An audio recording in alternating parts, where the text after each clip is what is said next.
behind. They're all fired up.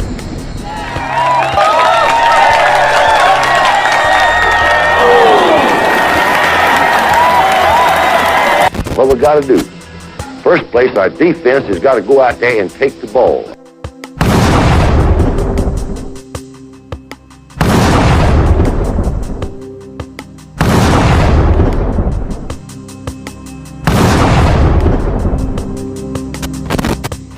Then when we get the ball, we got to have 11 people that's going to do their job and try to score every time you get the football.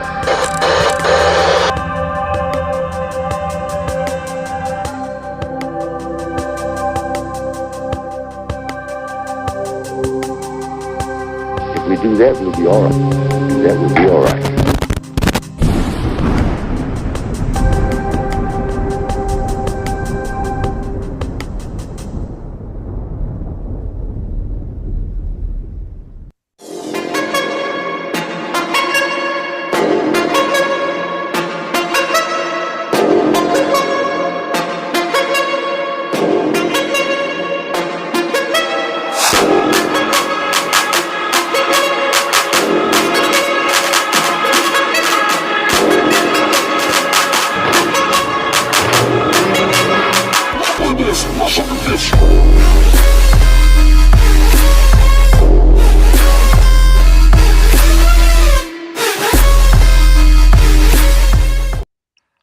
Happy Monday, everybody. Welcome to another edition of Football University, where we talk anything and everything football, NFL, college, SEC, and of course, Alabama.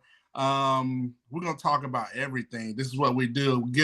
We talk a little bit of fantasy. We just do it all. This is for all the football heads, man. So shouts out to everybody in the business. Yes, we talk about it all.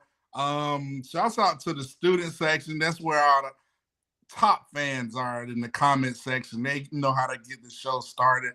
But yeah, get everybody in. This is the show. Like I said, happy Monday, happy Football University Monday.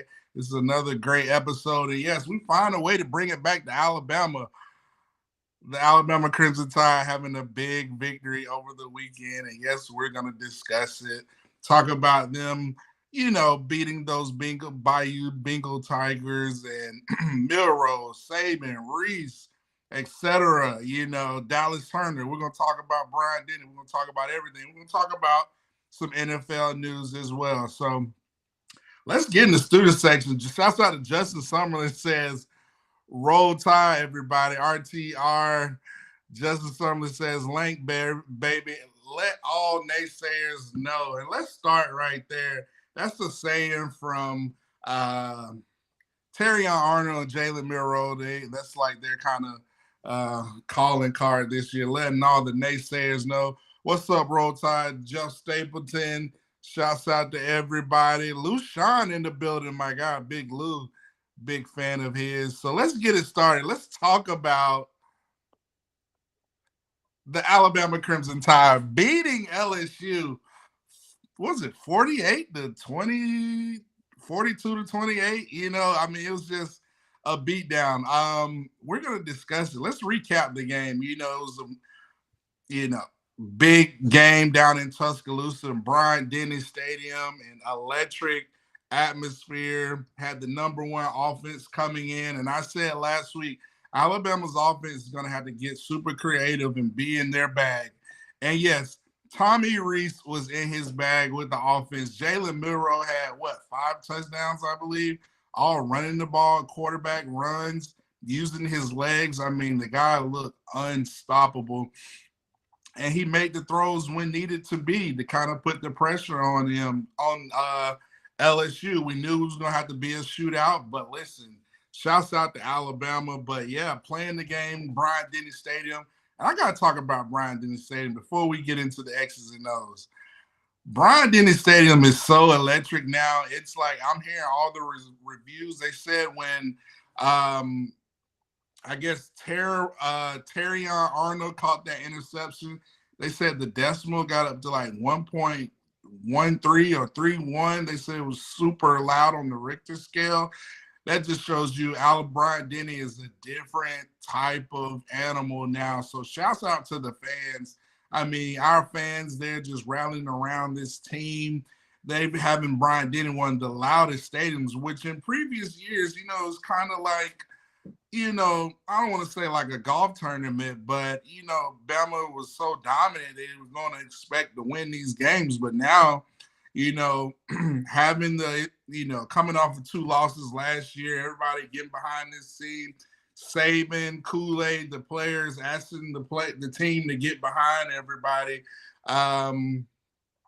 Yeah, it just shows you how electric Bryant Dennis was, and it paid off. I mean, you looking at that LSU Alabama game, it was going back and forth, and we LSU gets the kickoff and off the rip, Jaden Daniels, and we're going to talk about him. I think Jaden Daniels might be the best quarterback in the country when it comes to Heisman voting. And I know we're going to get a lot of Milroe talk and Michael Penix and Caleb Williams, but Jaden Daniels, that guy is really good. And he showed it having that number 1 offense. I think they ran like 2 or 3 plays, boom, deep ball, Neighbors, and they're up 7-0.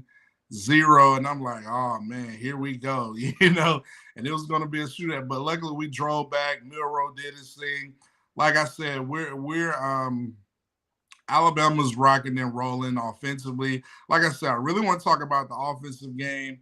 But before I get in the offensive game, let's get in the student section. I know y'all are rocking and rolling. Jeff Stapleton says, you're watching Chargers New England play tonight. I think Chargers and the Jets play tonight. We will be watching them. I think I got the Jets maybe pulling them out since they're in New Jersey, Newark. Lucian says those Bayou kittens purred a little bit. They did purr a little bit. And we're gonna talk about it.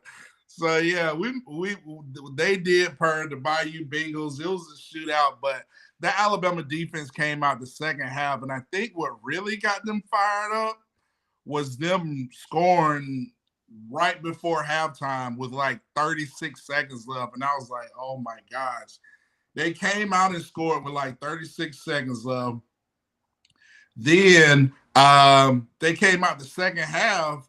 Shouts out to Van Thor Edwards. They came out the second half, opening of the third quarter, and scored again. So it was just like, oh my gosh. And so, but shouts out to Kevin Steele. He made the adjustments. He's got to be up for the Broyles Award, right? I mean, he's got to be one of the top assistants.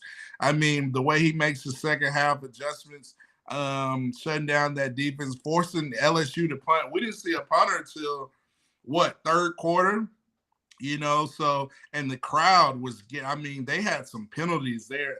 Their snapper was, moving the ball, just inadvertently. So it was really good, to get them on the start. So shouts out to Steele.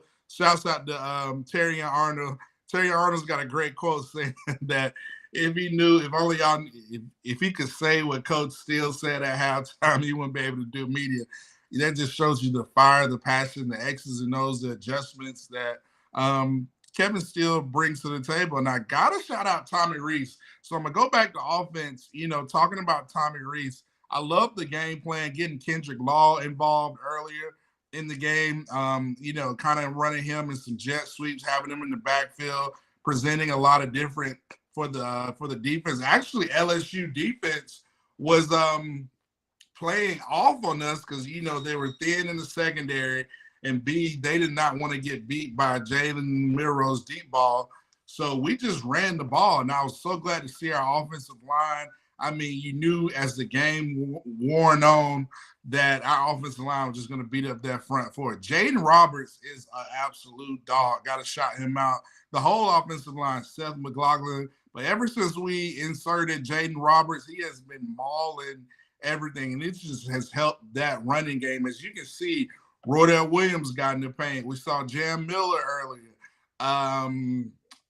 McClellan got in the paint. And, of course, Jalen Milroe got in the end zone a couple of times. So that just shows you how effective we are. Now I think we're able to really decipher and really play games with defenses, because if teams try to stop the run, then we're going to go and pass the ball. Burton, it's good to see. Burton got a few passes. Kobe Prentice, he's starting to heat up, as well as, Isaiah Bond doing this thing. So seeing the emergence of Prentice, and, the tight ends, we're going to need those guys moving forward. So all around, it was a great victory. So let's go to the student section. Y'all are rocking and rolling. Let's go. Justin Summer says, yeah. He says, yeah, Kendrick Law is going to be a huge playmaker for us moving forward. Yeah, I agree. I mean, the guy, just looking at him fielding kickoff returns, like he almost broke a couple of them Saturday. He's one of those players, the more touches he needs, he just needs the ball in his hands. We always like to compare him here at Football University as like a Debo Samuels. The guy is just a beast when he gets the ball. So I was glad to see, him get him. We get creative, get him touches early in the backfield, just trying to open up the offense. So shouts out to Tommy Reese. He was in his bag. He was in his bag. Tommy Reese was in his bag. So yeah, Ben Edwards says, Jaden Roberts was like, to me, all you can eat shrimp, boy, I'll move every day. Man, that guy Jaden Roberts is just, I mean, he looks like he's out of chiseled. He's not real. He's like a creative player. But man, when you talk about the way, if you watch his film, the way he moves defensive tackles, it is such a domino effect. You see Caden Proctor is starting to click. Obviously Booker, Latham, McLaughlin, all those guys are rocking and rolling. It's helping Seth McLaughlin. Seth McLaughlin actually looked like Seth McLaughlin that we've been looking for, that we've seen the past couple of years on Saturday, just because these guys are playing as a cohesive unit and it starts up front. But yeah, I will say things I do think we need to work on. I think some of the biggest disappointments from the game, I would say probably that screen pass where we didn't get a touchdown, we kicked the field goals. Will Reichert, I don't know what was up with Will. Will was 0 for 2. If Will hits those 2 field goals, we easily have a 50 burger on LSU. 50 points, 50 points. But I think Will Reichert, for some odd reason, that LSU game I don't know if he's getting used to the weather, it being cold, but, I was kind of disappointed to see Will Reichert miss 2 field goals. But, I'm confident in him and just, the kind of, will to win, the competitive nature, the character that he has to be about being the best. I know Will Reichert is going to do what he needs to do. So let's go to the student section again. Shouts out to the defense. Justin Summerlin says, our entire D-line is a beast. And let's talk about the D-line. And let's start with guys like Tim Keenan, Jaheim Otis, Damon Payne, all those guys. Obviously, Chris Braswell, Q Robertson. We're throwing different packages out there. Jaden Daniels, man, I'm telling you, this guy is elusive. But, we had a spot for him. Coach Saban said at halftime we had to try to keep him, but I knew it was important that the front four get to him. And let's talk about Dallas Turner. All these fans want to talk about LSU fans, of course. It's so funny when Bama starts becoming dominant. At the beginning of the year, when Bama lost to Texas, everybody was like, this team's not all that great. They're going to lose 2 more games, yada, yada, yada, yada. But now we've beaten teams. Now they're all they're doing is crying and blaming the refs. I mean, I'm like, really? So let's talk about the Dallas Turner hit, which I thought it was clean. I thought it was a clean hit, but they called unnecessary roughness 15 yards on the defense. Now, I don't believe it was targeted. You could have made the argument. I don't think he was trying to intentionally take a blow to the head.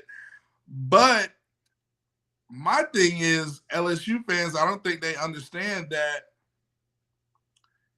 Why would Brian Kelly, if he has concussed, why would you put him back in the game? They put him back in the game and then took him out. To me, an even bigger red flag. And plus, you got the 15 yards. I mean, it was a clean hit. It's football, and these same fans, what's what we do at here at Football University? They'll watch the NFL game, and the NFL, they call roughing the passers way. If Dallas Turner would have blew on Jane Daniels, it would have been 15-yard penalty. But it's football. At some point, we got to make the game of football, keep it football. You don't want it to be two-hand touch. I mean, you look at the famous hit Derek Thomas had on the Notre Dame quarterback. I mean, it's just football. It was a clean hit. I mean, you listen, Jane Daniels is so elusive. You gotta hit him when you get a chance because he broke off our whole defense. Like, he's that good. He can beat you with the arms and with the legs. So, in my opinion, it was a clean hit. But shouts out to Dallas Turner, Chris Braswell, the defense, the linebackers, Jahai Campbell, Deontay Lawson. I know he got a little dinged up, but listen, that guy was just unreal, having to play Jane Daniels, but we were able to get him down and put points on the board. So, but yeah, so shouts out to the defense. Terry Young Arnold had a big pick, what I mentioned earlier. Kool-Aid's locked down. I mean, they showed the stats of Kool-Aid when Neighbors and Brian Thomas and all of them were on him. They only had maybe 4 catches total for a total of 8 yards. Like, Kool-Aid is locked down. I don't think people understand how good Kool-Aid is. Terry Young Arnold had a couple of big pass breakups. Malachi Moore, unreal. So, it's good to see these guys, make plays. So he said, yeah, Jay Daniels lost his ankles. Yeah, it was on that sideline. He was like, and I was like, ooh, Lawson was too high. He should have, you got to come in low, use the sideline as your help, wide base. You can't come in running high because, man, Jay Daniels, I'm telling you, man, this guy's got to be one of the top quarterbacks in the country. Shout out to Lou John. Lou John said it's a contact sport. Bowling's really for the popular time this year. Yeah, I feel like if you don't want to watch football, and these same fans will watch an NFL game and say, oh, the game's been too soft. Oh, it's too much. It's too soft. I mean, keep the same energy regardless. So, listen, Milroe's got destroyed plenty of times. Bryce Young got destroyed plenty of times and they didn't call it. You just got to go fight through it. So this is part of the game of football. So it is what it is. So I do want to talk about Milroe and Jane Daniels. I feel like they put on thank you, Jason Bernard said, can we let football be football? Yeah, it was good to see Jalen Milroe, Jane Daniels duel. I think leading into this game, a lot of people had Michael Penix Jr., kind of Caleb Williams, then Bo Nix, then Jane Daniels kind of in the 4th spot.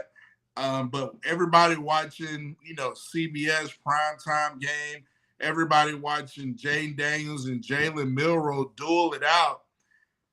I think the Heisman odds has jumped in favor to Jane Daniels. I think he's done enough and showcased the world how good he is with his arms and his legs. I said after the game, I was like, I haven't felt that type of threat from a QB opponent since Deshaun Watson. We played Deshaun Watson the first time versus Clemson in that national championship game out there in Arizona. I felt like even though we took the lead, even though it had maybe 10 seconds left, Deshaun Watson was still trying to score. But I feel like because Milroe and Jane Daniels put on the clinic, I think Milroe's Heisman odds has improved even more so. I think he's probably going to finish maybe top 8, top 6, if he continues to move forward. But, somebody has a great comment about Jalen Milroe. He says, I think if Milroe doesn't get benched, he's right there with everyone in the running for the Heisman. But, here at Football University, I know everybody wants to talk about Heisman. I feel like traditionally, Alabama is more of a national championship team more so than the Heisman. At the end of the day, we care about winning natties, and I think that's what Milroe's focused on, leading his team. I think this is a great confidence booster for him, being able to run the ball, distribute the ball, play against a tough, physical LSU team. I mean, Alabama, you look at when those college football ranking polls come out tomorrow, I don't know why Alabama should not be maybe top 4. You look at Georgia, you look at Michigan's strength of schedule. They haven't played hardly anybody in the top 20. Like, let's be real. Alabama's played Texas, Ole Miss. Those are 2 teams in the top 10. LSU, Tennessee. Texas A&M was ranked at one point when we played them. So, yeah, I mean, I feel like Alabama has gotten probably and they got like the number 8 toughest schedule in the country. So for me, it is what it is, but I think Alabama needs to be ranked higher. But I think Alabama just need to focus on being 1-0 each week. 1-0. That's what it's about. We got Kentucky this week. It's time to refocus and lock in because we don't want to be like those teams that slip up and overlook opponents. Like, we got a big opportunity. You heard Coach Saban said here today at his press conference, I think this team has created an opportunity for themselves. We can go. We're in the driver's seat for the SEC West, but we can really take it once we beat Kentucky. And, I say the SEC is like the NFL. You got to be able to win week in and week out and stack wins. We know Kentucky, they're going to bring their A game. They had a big win versus Mississippi State. So we know Mississippi State's kind of not the same without Will Rogers. But listen, you look across the SEC. Missouri was giving Georgia some fits for, a couple minutes or whatever, couple halves. But Arkansas, I mean, I always had a lot of respect for Arkansas. Arkansas went to the swamp and beat Billy Napier-led Florida Gators. So, like I said, the NFL is like the SEC. The SEC is like the NFL. You got to come prepared week in and week out. So let's get to the student section. Mr. Jones, it was great to see Alabama play at 60 minutes. Yeah, we had to play 60 minutes versus one of the top teams, especially the number 1 offense in the country. Jaden Daniels is just so elusive. The way he can beat you with his legs, his arms, their offense. Brian Thomas, Neighbors. One thing I love about this team is look how they endured, some adversity, injuries, but guys, kept, putting the pressure, coming in, next man up, making plays. Even when Lawson went down, Jahad Campbell, Trevon Marshall, they look good. Like, they got a couple stops versus that Vonda LSU defense. So it's good to see that. So I know Christian Story, I'm quite sure he's getting more experience. But I'm hearing Devontae Smith. I wouldn't mind seeing Jake Pope back there. Like, I think Jake Pope's underrated. I wouldn't mind seeing Tony Mitchell. I want to see, hopefully those guys grasp the playbook. But it'll be interesting to see what we do to kind of help get some more depth moving forward these next couple of games, getting ready for the, postseason. But right now, we got to focus on Kentucky. So, let's go to the student section. He says Milroe has improved on his reads and passing on the inside too. It's helped with the run threat, and you so dang proud of him and his growth. Me too. I think we all are proud of him, just to see the growth, the positivity, Jalen Milroe, I love his laugh, his smile, but hey, his character, his demeanor. I love his quote. He says, the family acronym, forget about me, I love you. And I think that's just so encompassing of this team. We talked about length earlier, let all naysayers know. But the mantra kind of around this team. But I just love this team's camaraderie, this team's chemistry, this team's brotherhood. Alabama looks like a brotherhood where they're playing for each other. And I got to say, I think Coach Saban made the right decisions in the offseason. He's got coaches that that enhance that. You look at Freddie Roach, they're developing their players. You look at Robert Balla, who I think is underrated. T. Rob, who is just unreal as a secondary coach. Holzer, Tommy Reese, look at the development. Look at where Jalen Milroe was Texas game, and look at where he's now at now. So, we get a rematch with Texas in the playoffs. Ooh, neutral site, it can get scary hours. Listen, Alabama is a totally different team. I said it earlier. One thing I like about this team has not peaked yet. They're continue to improve, continue to get better, get better, get better, get better. Whereas Texas, I think Texas peaked out earlier in the season. I've seen it happen so many times to Alabama teams. So I thought Alabama Saban, I told you last week, he's very strategic, methodical. I knew he was going to open up the playbook this past week versus LSU. Now we can really do so many things versus teams. If they try to stop the run, if they try to stop the pass, once we pick up their tendencies, we're going to be dangerous moving forward. So yeah, shouts out to James Knox. He says RTR fam. Like I said, one game at a time. We got to focus on Kentucky. So listen, this Kentucky team, Alabama coming off big victories. So early noon kickoff, we got to be locked and loaded. As soon as we wake up, as soon as our feet touch the ground, we got to be ready to go play up there in Lexington, Kentucky, because it's an SEC opponent. We got to be able to play another 60 minutes. Go out there, dominate. They got Leary, the quarterback. They got some playmakers. They got some running backs. So it's going to be important that we come ready to play and not, got to have the 24-hour rule. We're able to celebrate LSU. Everybody's patting you on the back. Now it's time to lock in and get better. Focus on being 1-0 each week. 1-0, dominating.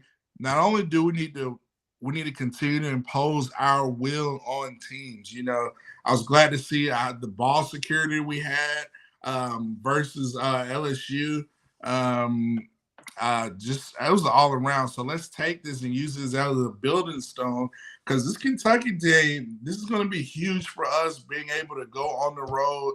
How we handle going on the road in the SEC is going to help pay dividends for when we have to go on the road 2 weeks from now down on the plain. So how we handle this game is very important. So I need Alabama to lock in, have great week of preparation, practice. This is the time. It's starting to get cold, cooler. You have to be able to run the ball and play defense. I'm telling you, that's what football, even if you look at the NFL, most of the top teams are able to run the ball in key situations and play defense, especially when it gets cold during the playoffs in the NFL. That's what you got to do. So, like Lucian says, shouts out to my guy Lucian. He says, listen, use this game to get better, work towards the team goals. Yeah, let's get better. Let's get improved. Let's use this as an opportunity to really go out there and dominate, man. You should be glad to play this game that, you're so fortunate and blessed to have. And listen, the SEC West is on the line. Let's go beat Kentucky and solidify the West. Let's solidify our bid to Atlanta. And we can't wait to get to ATL to play the who. So but yeah, let's focus on 1-0 each week. It's all about stacking wins.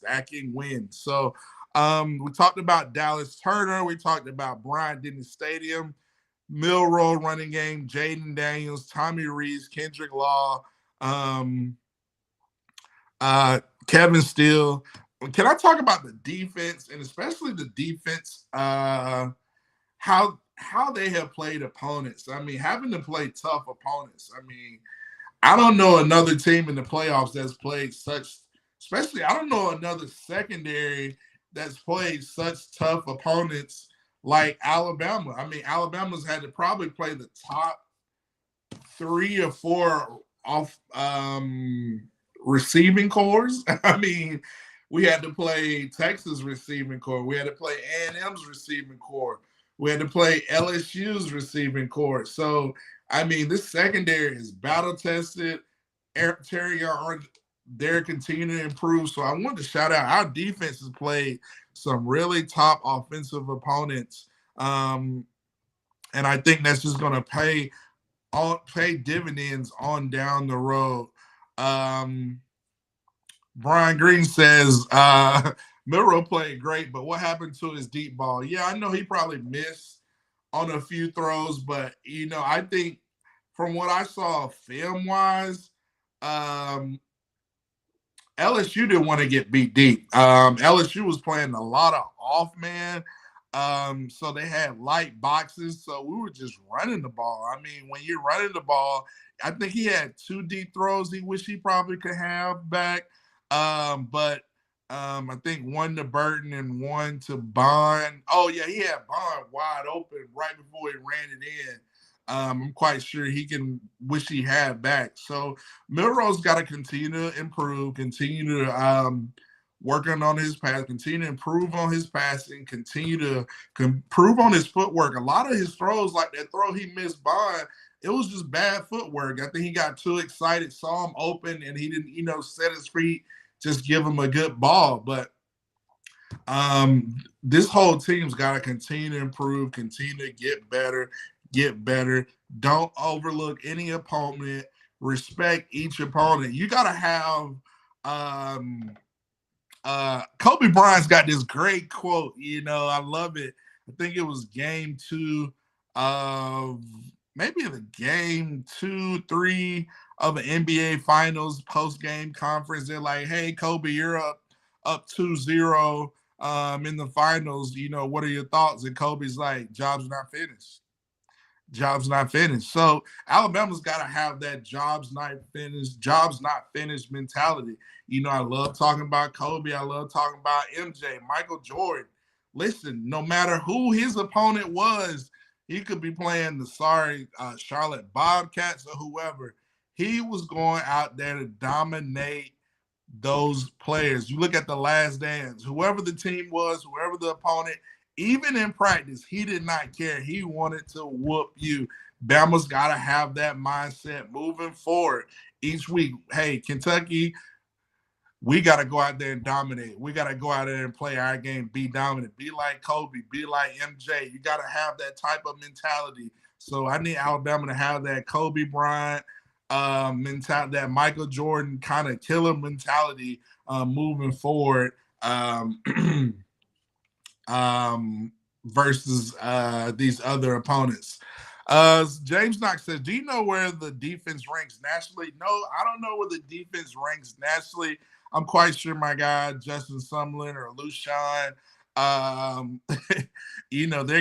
they're the statisticians in the student sections. So I'm quite sure, but I know one thing, our defense are one of the few teams to hold LSU's offense under 30-some points. I can tell you that. Should have held them under the less than that if we hadn't gave up those 2 long runs in that drive right before halftime. But that's such a teaching lesson, having to have that adversity.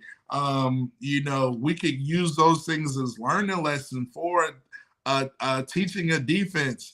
LSwho, I told you, LSwho has already said 24th in the stats.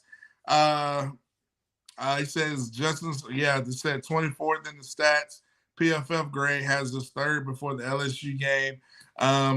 But I just think those rankings are a little bit skewed in my opinion, because you look at top teams that have Michigan ain't playing nobody. Georgia, they haven't played not one top offense. Alabama, like I said earlier, Alabama has to have to play Texas. Alabama had to play LSU.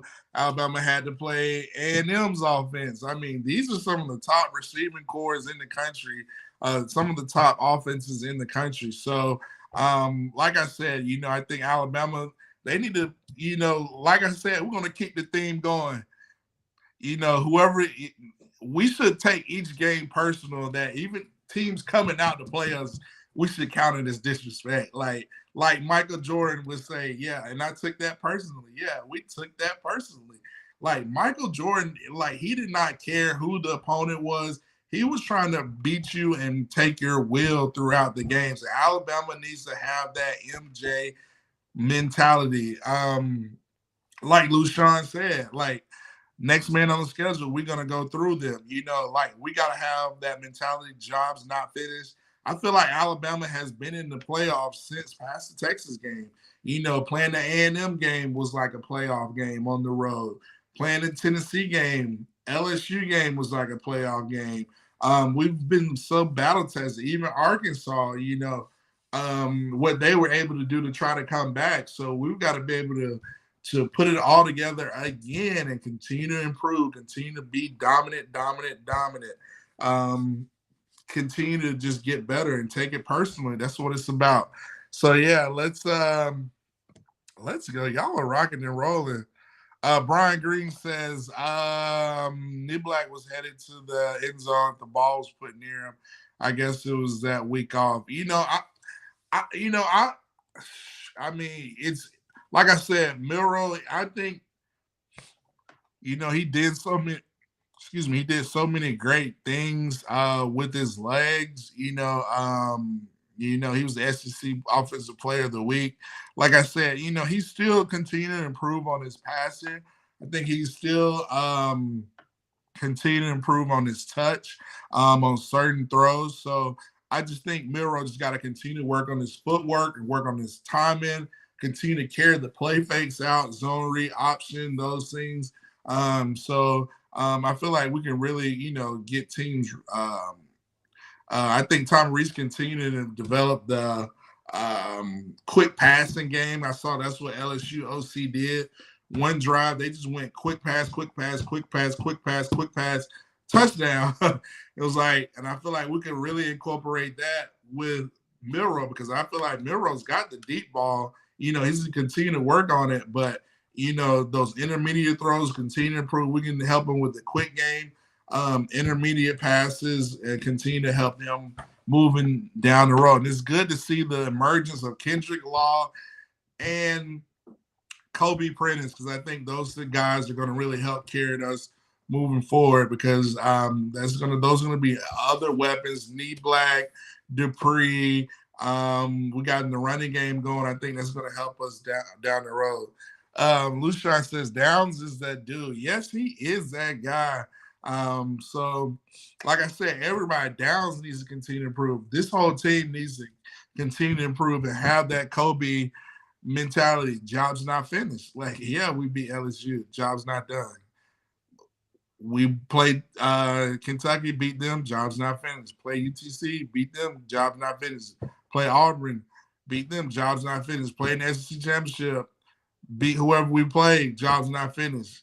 Win the playoff, win that first game, job's not finished. Win that championship, there you can finally say job's finished. So we got to have that mindset like a Kobe Bryant and MJ that's focused where we got to continue to improve. So let's see. Shouts out to Carla Hinn. She says roll tide.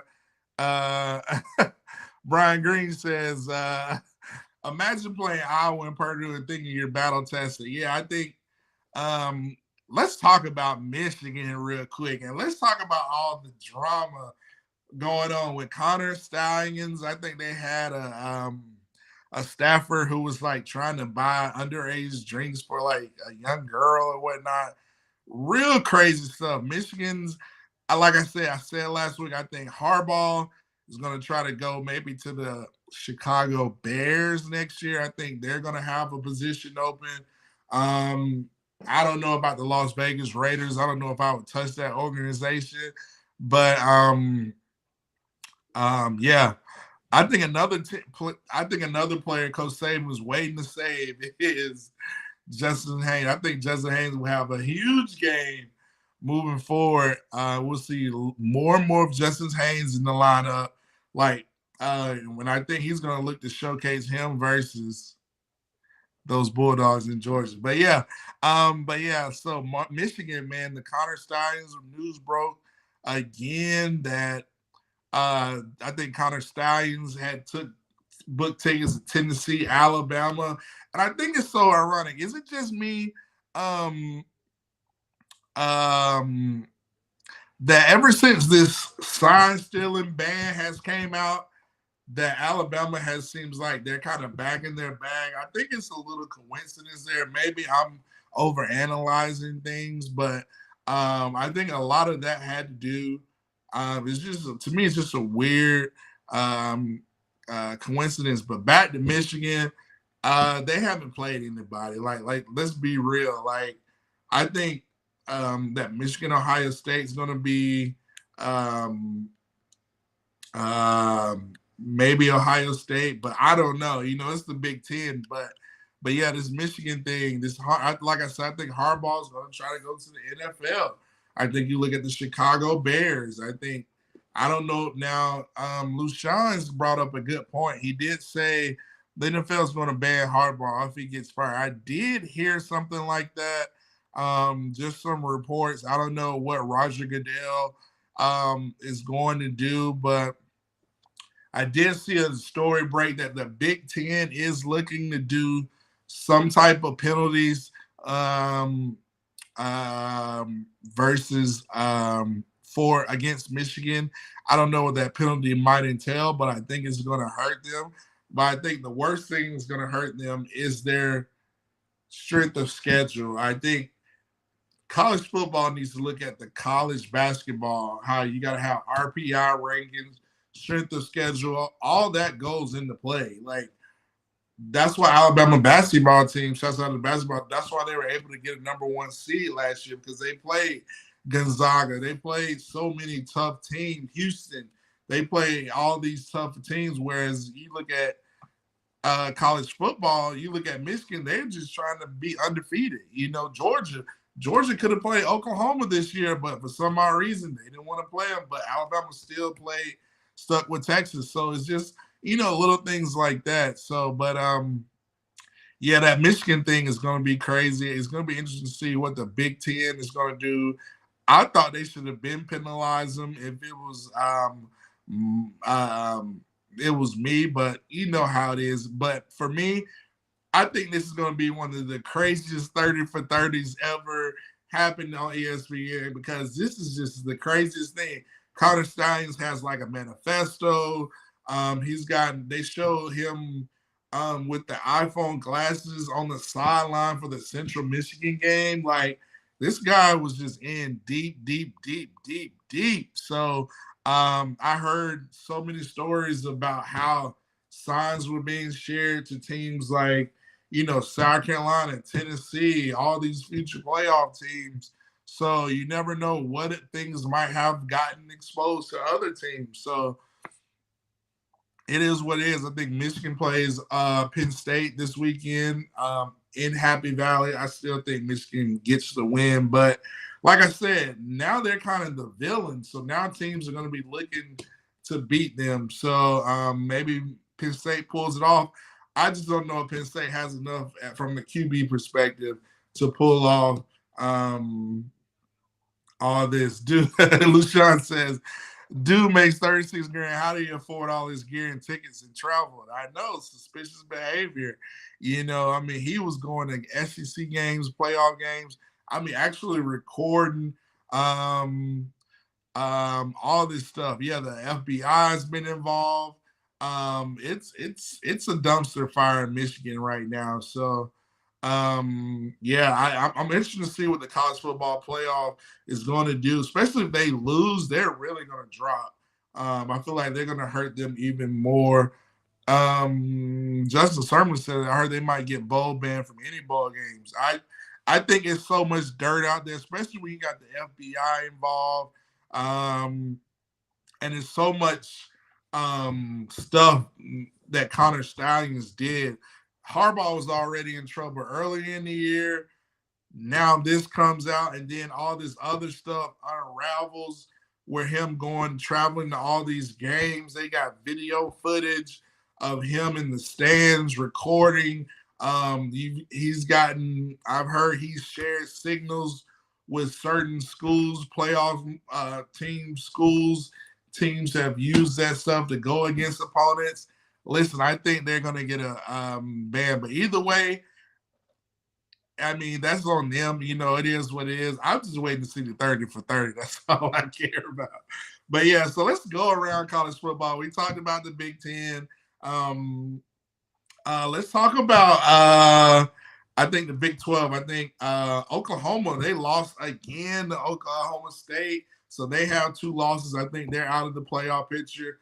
I think Texas had a close game versus Kansas State. Kansas State could have had it, but it's like they don't have enough at the quarterback position or play calling. I don't know, whatever. So never know what's going to happen with that. But I think the biggest disappointment was everybody seeing USC again lose the game. Michael Penix Jr. Now, they were showing the LSU Alabama game, but when they were cutting to the highlights of the USC Washington game, man, Michael Penix Jr., he's the real deal. And Caleb Williams is really good. Now, it's not much defense over there, but that's why I give Jaden Daniels so much of my Heisman vote, because he's played against tougher defenses. You can only imagine what LSU would do against Washington or USC. So that's my 2 cents. But yeah, news broke that Lincoln Riley got rid of his D coordinator. I don't think that's going to help. I think Lincoln Riley in the show, I think what went viral was Caleb Williams crying after the game. Just I think to his parents, and I'm quite sure he got tired of losing, and he followed Lincoln Riley wherever he went. So it's gonna be interesting to see. So but yeah, college football landscape, yeah, it's interesting to see. Let's go to the SEC. We mentioned Alabama had the big win versus versus LSU. Talking about Ole Miss kind of had a close one versus Texas A&M. I don't know what A&M's going to do with Jimbo. They might give him one more year. They might be a little bit different, having quarterback coming back again, so maybe that can save. But they already got so much money invested. But Ole Miss plays Georgia this Saturday. It's going to be interesting. Lane Kiffin might be in his bag. I'm just going to say it. Now, the only thing it is Pete Golden's defense, but they have been battle tested. Like SEC West teams tend to know how to play better versus SEC East teams. So, Ole Miss they played they had to come to Tuscaloosa. They played LSU. I don't know if they had any tough road games so far, but this is probably going to be their toughest road game. So it's going to be interesting to see. Things can get a little shaky for Georgia and Ole Miss, but that's why I think it's so important that Alabama wins versus Kentucky, because I believe that solidifies the SEC West for us, but we still got to be able to handle jobs not finished. Like Kobe says, jobs not finished. Let's get into the section. Justin Summers said Texas and Washington won't make it. They'll eventually get beat. Interesting take right there. It'll be interesting to see how that happens. Jason Bernard says, yeah, laugh out loud, Jimbo is going to enter the transfer portal. How funny is that? That's so funny. Lucian says, Spike Lee will make a movie about them in the decade. Listen, this is going to be a great movie. This is a scandal. I'm quite sure somebody at Netflix is already working on this Netflix series about this scandal up there in Ann Arbor, Michigan. Let's see. So, yeah, we talked about the SEC. Let's get to the NFL. Let's talk about Bama in the NFL. We know we got a lot of NFL teams out there. We know the Chargers play, the Jets play. The Chargers are playing at the Jets tonight. I might go with the Jets tonight just because that defense is unreal. I think they're like top 10 in the NFL. And Brandon Staley. I don't know how high I am on Brandon Staley as a head coach, but shouts out to Quincy Williams, CJ Mosley, all those Bama guys. They're doing their thing. So, yeah, let's let's go. Jalen pulled it off last night. Yeah, the Eagles beat the Cowboys. Shouts out to Devontae Smith, had a big touchdown catch versus the Cowboys on the sideline. That's one of the biggest games. But Jalen Hurts continue to win. I think they're 8-1. I think they're probably the top 2 teams in the NFL. And let's talk about Tua Tagovailoa and the Dolphins going to Frankfurt, Germany to play the Kansas City Chiefs. I was like, man, Tua, the Dolphins, this is their time to win and finally get over that hump and beat the Chiefs, but they lost. They they lost to the Chiefs, and Tua had a bad throw late. He had Cedric Wilson wide open, and he just missed him. So, listen, the Dolphins, they're good versus inferior or 500 teams. I think they're undefeated, but when they play teams with a winning record or better, like the Eagles or the Chiefs, or who else did they lose to? They're like 0-3. So Tua and the Dolphins, they got to get over that hump. I talked about Jalen Hurts rocking and rolling, continue to stack wins. But let's talk about Bryce Young and the Carolina Panthers. Bryce Young, shouts out to Carla Hidden, bring me up to my next point. Bryce Young struggled bad. He had 3 picks versus the Indianapolis Colts going against Gardner Minshew. And I don't know what's up with Bryce, but 2 of those picks were pick sixes. I don't know what's going on. I don't know if he's, not processing. Bryce Young's usually elite when it comes to reading the field, processing, but I knew I read a couple stories. Shouts out to my wife. She gave me an article about 2 months ago about how Bryce Young was still throwing a lot of interceptions in preseason. So, I didn't think that went well. I think he had like a 4-pick day. Now, I know he needs some help, and, it just doesn't look good, him throwing 3 picks and C.J. Stroud threw for almost 500 yards on Sunday. Now, obviously, C.J. Stroud's in a better situation. Obviously, you got D'Amico Ryans. Shouts out to D'Amico Ryans, former Alabama player. So the Texans are doing, he got a great offensive line. He got more weapons. He's got like Mechie, Nico Collins, all those guys. He's got a better defense. But, man, Bryce needs some help. But, I thought the Panthers should have made a trade for Judy. I think if Judy hadn't had that big issue with Steve Smith on that Thursday night game, maybe the Panthers would have tried to make a trade for Jerry Judy. But, yeah, obviously he needs help. I mean, I think he needs a lot of help. I think one of the big things he needs is a running game. They don't have a running game for his life. And when they run the zone read, I feel like what's hurting Bryce Young is what I said about Jalen Milroe last week. When he runs the zone read, what only makes the zone read work if the quarterback carries the play fake. Bryce Young, he has a habit of I watched the game Sunday, he has a habit of just standing there. Like, of course, if you're just standing there, the the defense is just going to key on them. You have to be able to run the ball threat and pull somebody with the ball. So that's how you open it up. So I know Bryce Young needs offensive line. He needs running game. They said, Lushan says they need offensive coordinator, but still a lot of these picks. I mean, some of these picks were just uncharacteristic of Bryce Young, man. I don't know. I don't know if he's losing his confidence. I know it's his rookie year. You don't know if the Teppers are going to make a change, but man, they are. Bryce Young has struggled versus the pick. So hopefully, Bryce, we're pulling for you, man.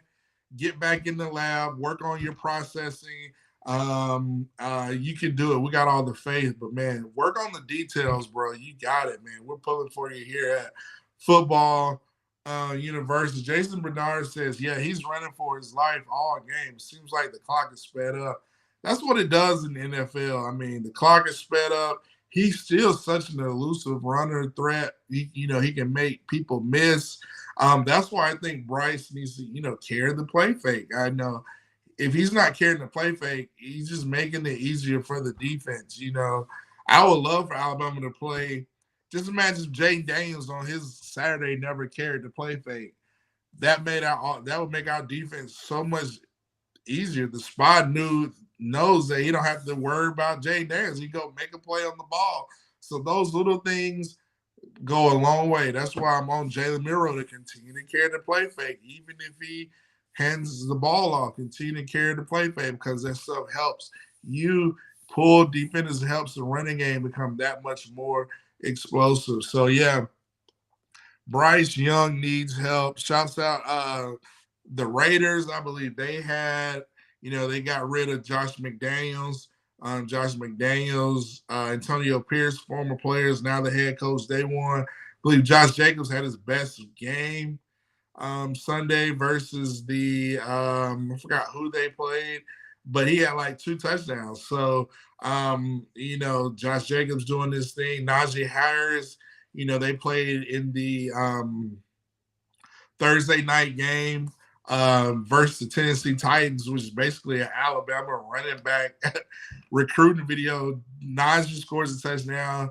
Then Derrick Henry scores a touchdown. So if you're a running back, I mean, it just shows you that Alabama is NFLU. So, but yeah, shouts out to all those Bama guys. Hidden guy who balled out for the Eagles. The Eagles in that, I know we mentioned Jalen Hurts, Devontae Smith, Landon Dickerson, but Steen, the offensive lineman who was at Alabama last year, transferred from Vanderbilt. He's got the start. He looked really good versus the Cowboys. Mac Jones. Now, Bryce Young needs some help, and Mac Jones needs help. I don't know Bill Belichick's got to get out of the whole trying to be cheap, get players on discounts. You got to invest in some big-time players. I mean, that model worked, when you have a Super Bowl winning quarterback, Tom Brady, but I'm just saying, I just think Mac Jones needs help. He needs weapons. I mean, you can't do it especially when Devontae Parker went down, Bourne. I mean, he has no weapons to throw to, and yet they're still in these games. So Mac Jones, Bryce Young, they need some weapons in the NFL. So, like I said, I'm be pulling for the Jets, JETS Jets tonight. Especially for fantasy purposes, I need them to get at least a couple turnovers. I'm starting their defense, so I need them to give Justin Herbert a bad time tonight. That way I can solidify my fantasy points tonight. But listen, I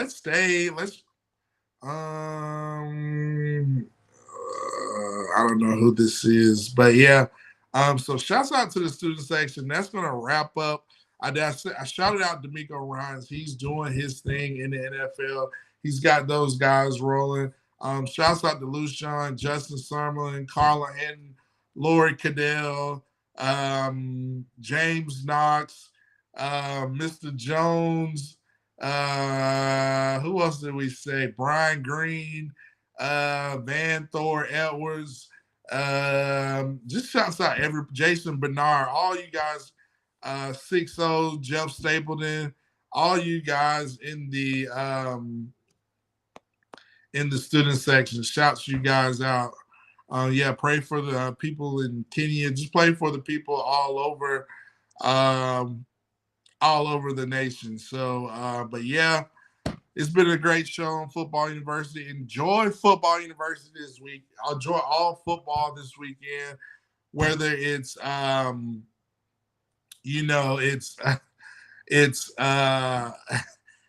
NFL, college. Be interesting to see how the rankings come out. We just need Alabama to handle be 1-0 each week. Stack wins. Be 1-0. Continue to improve and continue to dominate. So enjoy football this weekend. Tune in, same time, same channel next week at Football University here on the CTS Sports Room. Have a great weekend and enjoy football. I'm out.